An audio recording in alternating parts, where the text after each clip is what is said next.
La Guardia di Finanza, attraverso la sua sezione operativa navale di Chioggia, ha condotto una serie di controlli mirati sui cantieri navali situati nella zona della Laguna Clodiense, nell'ambito di una campagna volta a proteggere le acque lagunari dall'inquinamento.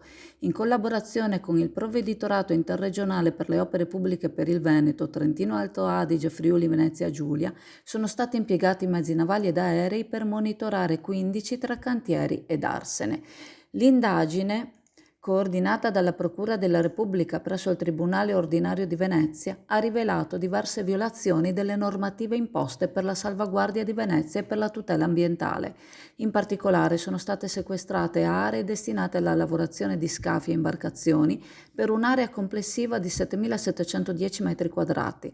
Sono stati scoperti anche 11.410 kg di rifiuti pericolosi e speciali gestiti illegalmente, nonché 8 scarichi di acque reflue industriali senza autorizzazione che riversavano nella laguna. I responsabili di tali violazioni sono stati denunciati.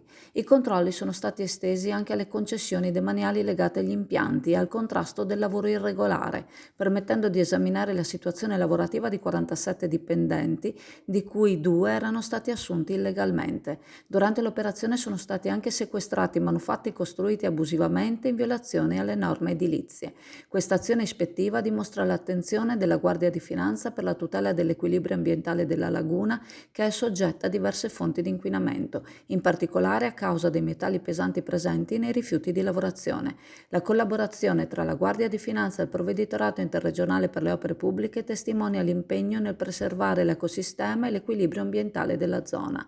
A riguardo è intervenuto il consigliere regionale Montanariello, il quale ha affermato che tale operazione rappresenta un importante colpo messo a segno contro l'illegalità e a tutela della laguna, rivolgendo un plauso alle forze dell'ordine che dimostrano di tenere alta la guardia in quest'ambito così delicato, un'azione di contrasto che va anche a garanzia di chi agisce rispettando le norme e che viene ingiustamente penalizzato dalla concorrenza di chi invece vorrebbe fare carta straccia di ogni norma ed autorizzazione. Un ringraziamento dunque sentito nella consapevolezza che in questi interventi, oltre a tanto lavoro, la Guardia di Finanza ama ricordare che c'è anche tanto amore per la città di Chioggia e per il suo patrimonio ambientale preziosissimo.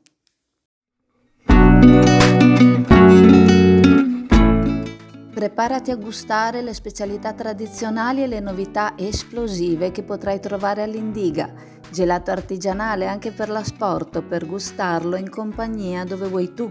All'Indiga il gelato da passeggio più gustoso, in cono, coppetta o con lo stecco.